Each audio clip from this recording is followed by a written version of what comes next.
नमस्कार, स्वागत है आपका आवाज़ ख़वातीन में। मैं हूं रत्ना शुक्ला आनंद। कश्मीर के नौजवान और ख़वातीन अपने लिए नए भविष्य की तलाश कर रहे हैं, नए सपने देख रहे हैं और देश की मुख्य धारा से जुड़ना चाह रहे हैं। उनके सपनों को साकार करने के लिए उन्हें एक कामयाब और सकारात्मक भविष्य देने के लिए सरकार और सामाजिक संगठन क्या कुछ कर सकते हैं, इस विषय पर चर्चा करने के लिए हमारे साथ कश्मीर से मेहमान आए हैं एडवोकेट काजी अयाज, जो कि ख़ास तौर से युवाओं से संबंधित मसलों के ऊपर बहुत ही सक्रिय रूप से कार्य कर रहे हैं। हमारे साथ हैं आशिक हुसैन बेग साहब, जो कि सामाजिक कार्यकर्ता हैं और पत्रकार भी हैं। साथ ही साथ पत्रकार और इतना ज़्यादा वो ज़मीनी चीज़ों को देख लेते हैं कि वो सोशल एक्टिविस्ट का भी रोल अदा करने लगते हैं। और सुहेब ठाकुर जी हैं, जो कि हस्तशिल्प के कारोबार को देख रहे हैं। आप तीनों मेहमानों का बहुत बहुत स्वागत है आवाज़ ख़वातीन जी।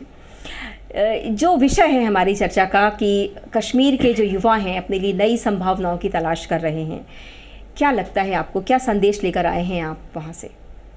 देखिए, हमारे कश्मीर में, पूरे J&K में और ख़ासकर कश्मीर वैली में हमारे बच्चे और बच्चियों के पास ऐसा टैलेंट है।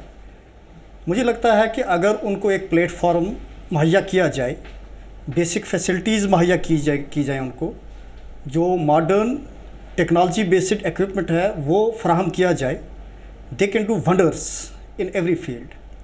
लेकिन बदकिस्मती की बात यह है कि हमारा J&K स्टेट जो यूटी के दर्जे पे इस वक्त चल रहा है, तो वो अभी आज की डेट में भी बैकवर्ड स्टेट्स में गिना जाता है। अब उसका बराह रास्त असर जो है वो वहाँ के तालीमी निज़ाम पे पड़ता है। आपने देखा होगा कि 2010 में हमारे नौजवान शाह फैसल ने टॉप करके एक मिसाल कायम कर दी। बिल्कुल। उसके बाद बहुत सारे बच्चे और बच्चियां बड़ी अच्छी तादाद में, चाहे वो स्टेट का कोई एग्ज़ाम हो, कॉम्पिटिटिव एग्ज़ाम या नेशनल लेवल का जो भी एग्ज़ाम हो, IAS, तो उनमें भी अच्छी खासी तादाद में आ रही हैं। इस वक्त आज की डेट में हमारी DC कपवारा J&K से हैं लेडी, DC बारामूला आप जानती हैं, वो भी J&K से ही हैं। तो लग रहा है कि धीरे धीरे तब्दीली आ रही है। जो हमारे बच्चे और बच्चियां हैं वो मैक्सिमम नंबर्स में अब पार्टिसिपेट करके और अच्छी तादाद में क्वालिफाई भी कर रही हैं इस टाइम जी। तो मेरा तो ये मानना है कि अगर हमारे बच्चों को बुनियादी सहूलियात फराहम की जाएं, मिसाल के तौर पे हमारे जो रूरल एरियाज़ में जो बच्चे हैं वो मूव करते हैं हमारी सिटीज़ की तरफ, और जो हमारी सिटीज़ के बच्चे हैं, चाहे हम जम्मू की बात करें या श्रीनगर की बात करें सिटीज़ की, उनको मजबूर होना पड़ता है कि वो दूसरे स्टेट की जो अच्छी अच्छी जगह हैं उनका रुख करें। वो बेसिक उसमें वजह यही है कि उनके पास वो बेसिक जो फैसिलिटीज़ होनी चाहिए थी वो मौजूद नहीं है। तो मैं तो ये कहना चाहूँगा कि हमारी सरकार को, सेंट्रल सरकार को और J&K गवर्नमेंट को भी एजुकेशन सेक्टर में काफ़ी ध्यान देना चाहिए। हमारी जो एजुकेशन है वो मॉडर्न और टेक्नोलॉजी बेस्ड एजुकेशन होनी चाहिए। हमारे तमाम, चाहे वो स्किल्ड एजुकेशनल इंस्टीट्यूट्स हैं या फिर नॉन स्किल्ड हैं, हर तरफ हर सेक्टर में हमें ज़ोर देने की ज़रूरत है, ध्यान देने की ज़रूरत है। और जो हमारे स्किल्ड एरियाज़ हैं जिनमें खासकर मेडिकल प्रोफेशन में है, IITs में हैं, बाकी एरियाज़ कुछ हैं, तो उनमें भी ज़्यादा से ज़्यादा इंस्टीट्यूट्स खोलने की ज़रूरत है, डिस्ट्रिक्ट लेवल पे, इवन तहसील लेवल पे, ताकि जो हमारा रूरल एरियाज़ का जो मूव है टुवर्ड्स सिटी वो कम हो सके और बच्चियों को अपने ग्रास रूट लेवल पे अपने घरों के आसपास ही अच्छी बेहतर तालीमी निज़ाम फराहम हो सके। जी। काजी साहब, हम ये जानना चाहेंगे कि मौजूदा अब देश जिस तरह से आगे बढ़ रहा है, हम विमेन लेड डेवलपमेंट की बात कर रहे हैं, G20 अभी हुआ, तो जिस तरह से हम आगे बढ़ रहे हैं, महिलाओं के लिए तो नए नए रास्ते खुलते जा रहे हैं।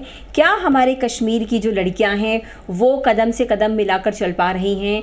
उन्हें किस चीज़ की ज़रूरत है ताकि वो भी देश की मुख्य धारा में शामिल हों? आपने एक बात कही एजुकेशन की।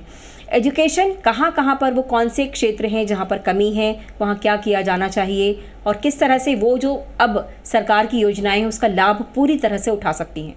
देखिए, मैंने पहले अर्ज़ की कि हमारा जो इसमें स्किल्ड एरियाज़ हैं या नॉन स्किल्ड हैं, दोनों में काम करने की ज़रूरत है, क्योंकि हमारा अभी बहुत बैकवर्डनेस है। वहाँ पे इंस्टीट्यूट्स जो हमारे हैं उनमें बेसिक फैसिलिटीज़ नहीं है, कहीं पे टीचर नहीं है, कहीं पे अगर टीचर है तो बेसिक फैसिलिटी नहीं है मौजूद। तो हर एरिया में हमें फोकस करने की ज़रूरत है। रही बात वुमेन पार्टिसिपेशन की, आपने देखा होगा कि रिसेंटली हमारी मैक्सिमम बच्चियां जो कि एग्ज़ाम इस हाल ही में उसमें रिज़ल्ट आया, उसमें मैक्सिमम बच्चियां आई हैं हमारी नेशनल लेवल पे एक बच्ची आई है कश्मीर से जिसने अवार्ड हासिल किया है। इस तरह से हर एक सेक्टर में हमारी बच्ची सामने आके पार्टिसिपेट करके अवार्ड्स ले रही है। तो मुझे उम्मीद है कि अब चीज़ें धीरे धीरे चेंज हो रही हैं और एक अवेयरनेस आ रही है लोगों को, खासकर बच्चियों को जो दूर रखा गया था पार्टिसिपेशन में, चाहे वो स्पोर्ट्स का हो, कल्चरल हो, एकेडमिक हो, जो भी हो, उससे थोड़ा जो दूरी कायम की गई थी। हालांकि हमारे इस्लाम में बेसिक वुमेन एजुकेशन पे बहुत बड़ा जोर दिया गया है। मैं इस प्लेटफार्म से बताना चाहता हूँ आपको कि वुमेन की एजुकेशन पे बड़ा जोर दिया गया है। वुमेन की एजुकेशन को इस्लाम ने कहा है कि मेल अगर एजुकेटेड है तो वो एक फ़र्द एक एजुकेटेड है, लेकिन फीमेल जो अगर एजुकेटेड है तो एक पूरा कुंबा, एक ख़ानदान एजुकेटेड है वो। तो एक ख़ानदान को वुमेन एजुकेटेड होने की बुनियाद पे बेनिफिट मिल सकता है। तो वुमेन की जो एजुकेशन है बहुत ही लाजमी है। अब इसमें कुछ लोगों ने उसको मिस इंटरप्रेट करके फंडामेंटलिज्म की बुनियाद पे इधर उधर किया है। मेरा इस प्लेटफॉर्म से हमारी बच्चियों को ये पैगाम है कि वो अपनी तालीम अच्छे से खुश असलूबी से हासिल करें, आला तालीम हासिल करें, अपने घराने कायम करें, खड़े करें अपने शोहर के साथ, ताकि उनकी भी पार्टिसिपेशन हो, उनकी भी सपोर्ट हो, एक इंडिपेंडेंट लेडी उभर के सामने आए। क्योंकि मैं एक मिसाल देना चाहता हूं कि हमारे इस्लाम में प्रॉफिट हमारे पीस बी अपॉन हिम, उनकी जो बीवी थी हज़रत आशिया, उसको शेख अल हदीस कहा गया है। किस बुनियाद पे कहा गया? कि उसको उस टाइम मौका दिया गया था इल्म सीखने का। अब हम वही इल्म जो है हम सुगेड़ रहे हैं इस टाइम, वो मिस इंटरप्रेट कर रहे हैं, चाहे दुनिया के किसी कोने पे भी। मुझे मैं अब I don't want to go into that controversy. तो अब मेरा ये मानना है कि इस्लाम ने वुमेन की एजुकेशन पे ज़्यादा जोर दिया है, उसी चीज़ को अब हम दबा रहे हैं। हर जगह पे नहीं दबाया जा रहा है, लेकिन कहीं कहीं कुछ एरियाज़ हैं, कुछ इलाके हैं जहाँ पे इस चीज़ को दबाया जा रहा है। तो मेरी अपनी बच्चियों से, अपनी बहनों से ये गुजारिश रहेगी कि वो सामने आए, आला तालीम हासिल करें और हर सेक्टर में, हर एरिया में पार्टिसिपेट करके अपना नाम रोशन करें और अपनी कौम का, अपने मुल्क का नाम रोशन करें। काजी साहब, आप वकालत के पेशे से जुड़े हुए हैं। तालीम की कमी के कारण बच्चियों को आगे जाकर किस तरह की मुश्किलात से सामना करना पड़ता है? देखिए, इलिटरेसी जो है that itself is an ignorance. तो जब एक वुमेन ही इलिटरेट होगी तो उसको अपने राइट्स का कैसे पता चलेगा? वो राइट्स को जब कोई जान नहीं पाएगा तो उस राइट्स की रेमेडीज़ को या राइट्स को कैसे अवेल करेगा? तो तमाम राइट्स को जानने के लिए एजुकेशन लाजमी है। तो मेरा ये मानना है कि एजुकेशन के बुनियाद ज़िंदगी अधूरी है, कुछ भी नहीं है, इग्नोरेंस है। तो इस मामले में तो एजुकेशन ही है जो अपने राइट्स दिला सकती है और वुमेन को एक प्लेटफार्म पे ला सकती है जहाँ पे वो अपनी आवाज़ रख पाए। अगर हम कश्मीर के परिप्रेक्ष्य में बात करें, कश्मीर की ही बात करें, तो वहाँ की जो ख़वातीन हैं वो अपने हक़ और हुकूक़ को लेकर कितनी उनके अंदर बेदारी है, और नहीं होने की वजह से वहाँ किस तरह की सामाजिक समस्याएं देखने को मिल रही हैं? देखिए, अपने हुकूक़ को लेके तो लड़कियाँ काफ़ी वहाँ सीरियस हैं। आपने देखा अब धीरे धीरे माहौल बदल रहा है और तालीमी निज़ाम भी बेहतर हो रहा है। हमारी आज की इवन हम बात करेंगे अगर J&K की और कश्मीर वैली की, तो अच्छी खासी परसेंटेज है वुमेन की भी, लेकिन इवन दिन देर इज़ ड्रॉप आउट। तो ड्रॉप आउट को ख़त्म करने के लिए, ये जो इग्नोरेंस है इसको ख़त्म करने के लिए हमें मैक्सिमम, ना कि मैक्सिमम बल्कि 100% पार्टिसिपेशन की ज़रूरत है। लड़कियों को अगर कहीं भी, चाहे वो रूरल एरियाज़ हो या फिर अर्बन भी हो, तो जहाँ कहाँ उनको लगता है कि हमारी आवाज़ को दबाया जा रहा है, उनको सामने आना चाहिए। और अच्छी तादाद में लड़कियाँ सामने आके अपने राइट्स को क्लेम कर रही हैं। आपने मीडिया पे देखा होगा, जहाँ कहीं भी उनके साथ इस्तेसाल हुआ या कोई ज़्यादती हुई तो वो आ रही हैं, दे आर कमिंग फॉरवर्ड। जी। सोएब ठाकुर जी, आप हस्तशिल्प के कारोबार से जुड़े हुए हैं, वहाँ पर क्या संभावनाएं बन सकती हैं रोज़गार की और आगे बढ़ने की युवाओं के लिए? मैम देखिए, मैं आपको बताऊं कि कश्मीर आर्ट एंड क्राफ्ट जो है ये बहुत अच्छा ज़रिया है कमाने का। पूरे कश्मीर में जो इसके साथ में बहुत सारे लोग जुड़े भी हैं, लेकिन अभी के टाइम पे अगर देखा जाए सब लोग हटे रहे हैं, वहाँ से हट जा रहे हैं, कि पीछे जा रहे हैं। ये देख रहे हैं कि मतलब कि उनका घर जो है वो नहीं चल रहा है इस चीज़ से, क्योंकि जो उनको मिलना चाहिए वो उनको नहीं मिल रहा है, कोई स्कोप ही नहीं है इसमें भी। और देखा जाए टूरिज़म के बाद में अगर कोई ज़रिया कश्मीर में कमाने का है वो यही है, आर्ट एंड क्राफ्ट का। और अगर ये गवर्नमेंट प्रोग्राम्स कहीं पे लगते हैं, जैसे कि बहुत सारी जगह पे गवर्नमेंट प्रोग्राम्स लगते हैं, वहाँ पे अगर आप देखा जाए तो वहाँ पे बिजनेसमैन आते हैं, तो जो कार्यकर्ता है उनको वहाँ पे मतलब कि कोई स्कोप ही नहीं मिलता है, कारीगर को नहीं मिलता बिल्कुल, स्कोप, जी। जो बनाने वाले होते हैं जी, जी। तो उनको बिल्कुल मिलता ही नहीं है कोई स्कोप वहाँ पे। तो बिजनेसमैन बिजनेस करते हैं तो उनके पास में तो कुछ जाता ही नहीं है। तो ये चीज़ को लेके अगर हम देखा जाए तो मतलब कम होता जा रहा है दिन कोई ब दिन। ऐसी कार्य योजना तैयार की जाए ताकि वो कारीगरों को भी उनके जो मेहनत के मुताबिक जो वो पैसा मिले और बिल्कुल उनको गवर्नमेंट को देखना रिकॉग्निशन भी चाहिए, मिले। इस चीज़ को लेके गवर्नमेंट को देखना चाहिए कि मतलब कि ये अगर कौन कौन तैयार कर रहे हैं, कैसे बहुत सारे मतलब कि वुमेन्स इसमें जुड़े हुए हैं, बहुत सारे लोग जुड़े हुए हैं इस चीज़ से, और अगर ये देखा जाए तो बहुत अच्छा हो सकता है फ्यूचर में इनके जी, लिए। जी, बहुत अच्छी यहाँ बात मैं आपने कुछ ऐड कही। कर सकता हूँ उनके जी इसके बिल्कुल साथ? बिल्कुल। ये देखिए, ये जो आर्ट एंड क्राफ्ट की इंडस्ट्री है, ये बहुत अच्छी इंडस्ट्री और रोज़गार फराहम करने वाली इंडस्ट्री थी कश्मीर में। अब दिक्कत ये है कि आज के दौर में हमें मैनुअल वर्क में और मशीनरी में एक बैलेंस मेंटेन करना है, जी करना चाहिए सरकार को, कि ताकि हमारा जो मैनुअल वर्क है, जो आर्ट है, वो भी ख़त्म ना हो जाए और जो मॉडर्न जो टेक्नोलॉजी है उससे भी हम दूर ना रहे। तो इस चीज़ को देखने के लिए हमें कुछ एरियाज़ को आइडेंटिफाई करना है। हमारे जो आर्ट है हमारा, वो आइडेंटिफाई करना है। हमारे कश्मीर में 3 तरह का आर्ट है। एक आर्ट उन लोगों के पास है जिनके पास लिटरेसी नहीं है, इलिटरेट हैं, वो हाथ से अपना काम करते हैं। अगर उनको टेक्नोलॉजी थोड़ी बहुत दें तो शायद वो यूज़ भी ना कर पाएँ उसका। उसके बाद दूसरा एरिया आता है हमारा सेमी लिटरेट आता है। सेमी लिटरेट टेक्नोलॉजी भी यूज़ कर सकता है और अपना मैनुअल वर्क भी उससे चला सकता है। उसके बाद में हमारे स्किल्ड लोग आते हैं। तो ये अलग अलग 3 एरियाज़ हैं जिसमें गवर्नमेंट को फोकस करने की ज़रूरत है, ताकि वो बेचारा या बेचारी जो घर में बैठा है, जो किसी कारण अपनी तालीम नहीं हासिल कर पाया, उसको भी रोज़गार और चांस मिले। जो मिलता आया था, लोग सदियों से कर रहे थे वो काम, तो उसको भी वो चांस मिले, वो भी अपना रोज़गार और अपना घर चलाए। उसके बाद आपका जो सिमिलिट्रेट वाला जो बंदा या बंदी जो भी है, लड़की, उसको भी रोज़गार मिले और स्किल्ड वाले को एक अच्छी प्लेटफार्म में मिले और अच्छी टेक्नोलॉजी मिले, ताकि वो अपने इस स्किल को एक्सप्लोर कर पाएँ। तो मेरा तो ये मानना है इसमें, तो गवर्नमेंट को इस चीज़ में ध्यान देना चाहिए, चाहे सेंट्रल गवर्नमेंट हो in collaboration with the state government, ये चीज़ें होनी चाहिए। जी जी। आशिक हुसैन बेग साहब, आपसे जानना चाहेंगी, जैसे यहाँ बात हस्तशिल्प की हुई, एजुकेशन की हुई, आपने 3 तरह के लोगों की बात की कि किस किस तरह का वहाँ पे जो कारीगर है। जब हम कला और संस्कृति को यहाँ बचाने की भी बात हो रही है और उसके ज़रिए रोज़गार पाने की भी बात हो रही है, तो टूरिज़्म का इसमें बहुत बड़ा स्थान है। आप चूँकि पत्रकार हैं, सोशल एक्टिविस्ट हैं, आप किस तरह से देखते हैं इन चीज़ों को? सबसे पहले तो मैं शुक्रिया अदा करूंगा आपका कि आपने हमें इस मंच आवाज़ ख़वातीन पे आने का मौका दिया और हमें अपनी बात रखने का मौका दिया। देखिए, टूरिज़्म एक ऐसी इंडस्ट्री है कश्मीर की कि मुझे लगता है कि कश्मीर के ज़्यादातर युवा अभी टूरिज़्म के साथ ही जुड़े हैं। देखा जाए तो पिछले कई सालों में, जब से आर्टिकल 390 एब्रोगेशन हुआ, उसके बाद 370, उसके बाद से युवाओं का ना एक जोश देखने को मिल रहा है, चाहे टूरिज़्म सेक्टर हो, चाहे हमारे फ्रूट की इंडस्ट्री है वहाँ पे। तो मैं आपको एक बात बताता हूँ। देखिए, टूरिज़्म इंडस्ट्री जो है हमारी यहाँ बॉर्डर टूरिज़्म भी है, जहाँ पे पिछले जो हमारी साबिका सरकारें थी उस टाइम पे, जैसे गुरेज़ है, टंगडार है, वो एक ऐसी जगह है जहाँ पे कश्मीरी जाने से डर लगता था।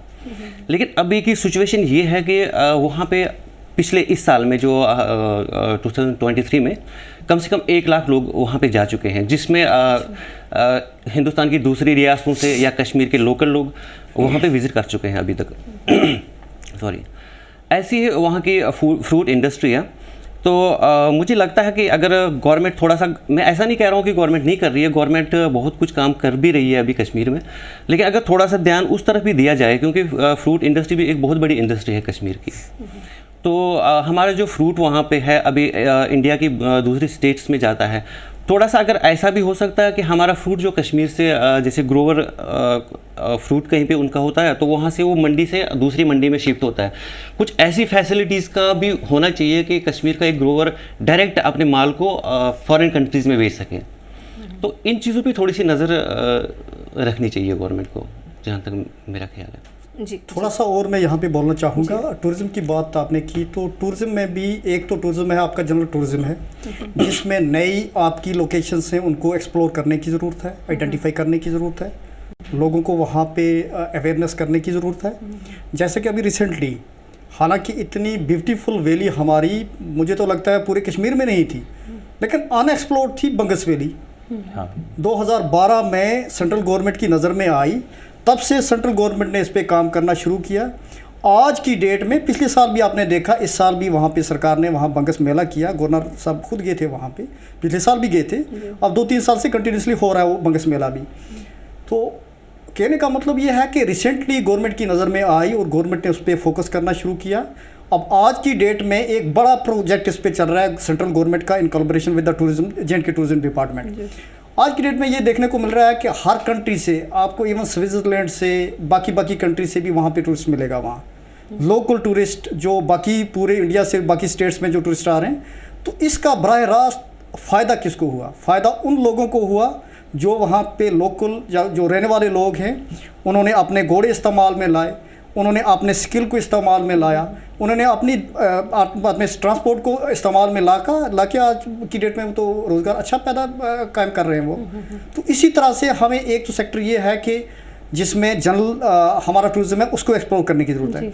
दूसरी बात, बॉर्डर टूरिज़्म की बात की आपने। बॉर्डर टूरिज़्म में हमारे बहुत सारे बॉर्डर एरियाज़ हैं, जिसमें करना का इलाका आता है, मच्छल है, गुरेज आता है, बाकी एरियाज़ इसमें आते हैं, उड़ी है हमारा। तो इन एरियाज़ में भी स्पेशल फोकस देने की ज़रूरत है। मिसाल के तौर पे रिसेंटली गवर्नमेंट ने, एक करंट गवर्नमेंट ने टीटवाल में एक बॉर्डर टूरिज़्म के नाम पे वहाँ हमारा जो शारदा टेम्पल था, एक सदियों पुराना हमारा वो शारदा पीठ का आपने नाम सुना होगा, शारदा टेम्पल का नाम सुना होगा आपने। शारदा टेम्पल जो एक्चुअली है, major portion of that part lies with that side. उसमें हमारे सिख बरादरी के जो लोग हैं, तो उनका बड़ा जो मंदिर, ये गुरुद्वारा है, वो वहाँ पे शारदा में है। आज की डेट में ये नहीं जा सकते हैं क्योंकि अभी फ़िलहाल वीज़ा की वजह से तो ये पाबंदियाँ हैं, लेकिन सिखों का सबसे बड़ा जो गुरुद्वारा है वो वहाँ पे है। अगर हमारा शारदा पीठ का मसला हल हो जाता, वो शारदा पीठ हमारे साथ होता, तो हमारी सिख बरादरी को कितना फ़ायदा होता, हमारी टूरिज़्म वहाँ पे, हमारा इलाका जो है वो कितना आगे जाता। आज की डेट में भी वहाँ पे मंदिर या बाकी चीज़ें होने की वजह से, या फिर वहाँ पे जो बॉर्डर टूरिज़्म है, तो उसकी वजह से गवर्नमेंट का फोकस भी उस एरिया पे है। वहाँ पे गवर्नमेंट भी ध्यान दे रही है कि बॉर्डर टूरिज़्म को प्रमोट करना है, ख़ासकर शारदा पीठ की वजह से, शारदा टेम्पल की वजह से। तो इन एरियाज़ को हमें आइडेंटिफाई करने की ज़रूरत है। हमारे जो हमारे एथनिक जो इंस्टीट्यूशंस थे, जो हमारे कल्चरल इंस्टीट्यूशंस थे, अभी रिसेंटली मैंने कुछ सुना था कि कश्मीर वैली में ही कोई सदियों पुराना एक स्कूल जो आइडेंटिफाई करके गवर्नमेंट ने दोबारा खोला है उसको, वो तकरीबन 30-40 सालों से वो बंद पड़ा हुआ था वहाँ। तो उन चीज़ों को हमें देखने की ज़रूरत है, ऐसे इंस्टीट्यूशंस को, ऐसी रिलीजियस प्लेसेस को हमें एक्सप्लोर करने की ज़रूरत है, ताकि लोग वहाँ पे जाएं और लोगों को वहाँ पे टूरिज़्म का भी बढ़ोतरी मिले, रोज़गार भी पैदा हो सके जी। हमारा तो ये मानना है इसमें। काजी साहब की बात में मैं ऐड करना चाहूँगा। जैसे इन्होंने कहा कि शारदा पीठ का मंदिर अभी रिसेंटली ओपन हुआ है, तो वहाँ पे अगर आप देखेंगे, वहाँ पे आपको एक रियल हिंदुस्तान देखने को मिलेगा। जैसे कि हमारा हिंदुस्तान एक गुलदस्ता इसको कहते हैं कि जिसमें हर किस्म का, हर रंग का फूल इसमें है। तो वहाँ पे क्या है कि जो भी यहाँ से हमारे हिंदू भाई जाते हैं बाकी स्टेट्स से, तो उनका वेलकम करने के लिए वहाँ पे एक मुसलमान, कश्मीर का मुसलमान खड़ा रहता है उनके लिए।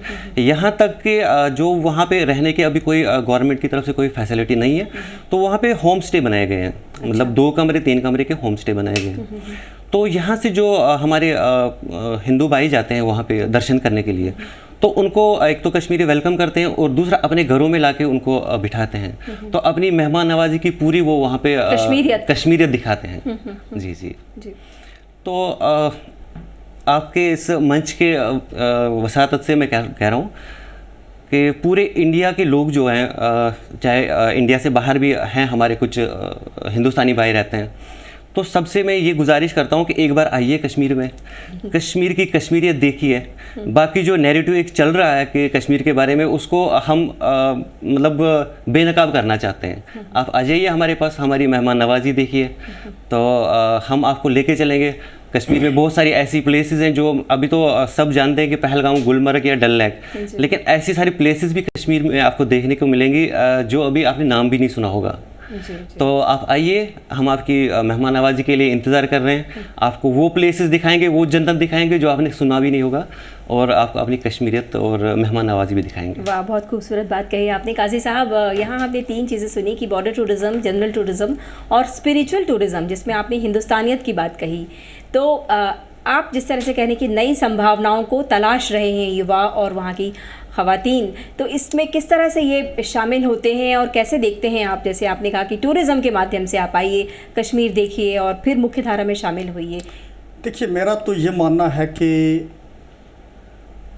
आपको चाहे वो रिलीजियस टूरिज़्म की बात करें, बॉर्डर टूरिज़्म की बात करें, या फिर आप ऐसे टूरिज़्म की बात करें, हर सूरत में आपको कोऑपरेशन से चलना है।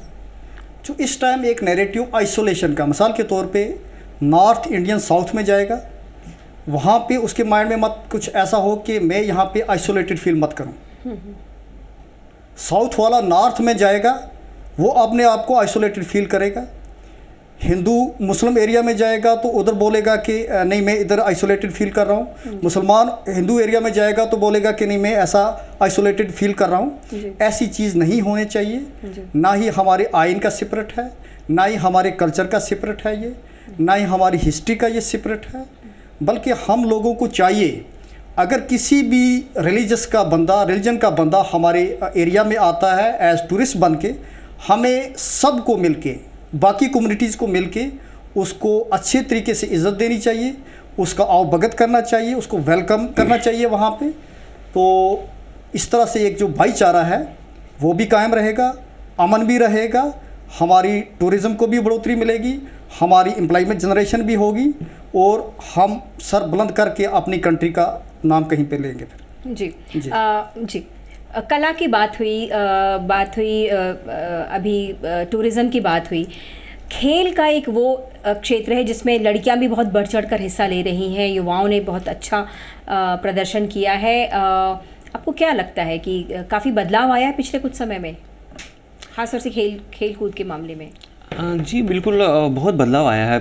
पिछले कई सालों से हम देख रहे हैं कि बहुत बदलाव आया है। जो अभी के बच्चे हैं कश्मीर के, मैं बच्चों की बात करूंगा, कहीं ना कहीं वो लग रहा है कि उनका रुझान बढ़ रहा है खेल कूद की तरफ, पढ़ाई के साथ साथ खेल कूद की तरफ। और गवर्नमेंट भी इस पर बहुत सारे इनिशिएटिव ले चुकी है। अभी तक के बहुत सारे ग्राउंड बन चुके हैं वहाँ पे, और बहुत सारे हमारे कश्मीर के बच्चे बाकी स्टेटों में खेलने जा रहे हैं। अभी बहुत सारे ऐसे बच्चे हैं जो मेडल लेके आए हैं कश्मीर में। तो ये चीज़ें सब देख के पता चल जाता है कि कश्मीर के बच्चे अभी खेल कूद की तरफ भी रुझान बढ़ रहा है इनका। अभी रिसेंटली हमारी आर्मी की तरफ से एक हॉकी स्पोर्ट्स का एक इनकाद हुआ था यहाँ स्पोर्ट्स स्टेडियम में श्रीनगर में। उसमें पंजाब से कुछ बच्चे गए थे, वहाँ खेला उन्होंने।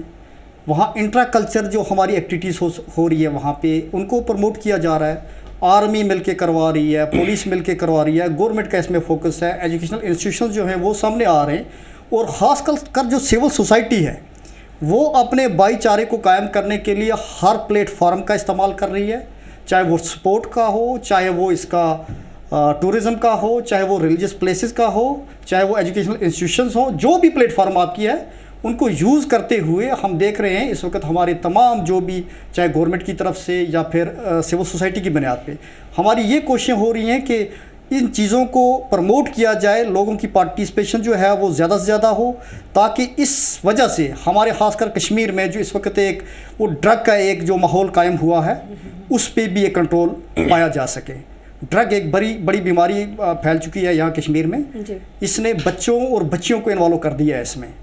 तो अब ये किस तरह से आता है, किन लिहाजों से आता है, हमें उस चीज़ पे भी फोकस करने की ज़रूरत है। खैर सिक्योरिटी एजेंसी को देखना चाहिए, लेकिन हमारे जो बॉर्डर एरियाज़ पे या बाकी इलाकों में जो लोग हैं, हमारे स्टूडेंट हैं, जो लोग ऐसा करते हैं, हमें उनको भी मोटिवेट करना चाहिए, एम्प्लॉयमेंट जनरेट करना चाहिए उनके लिए, ताकि वो इन चीज़ों में इन्वॉल्व ना हो सकें।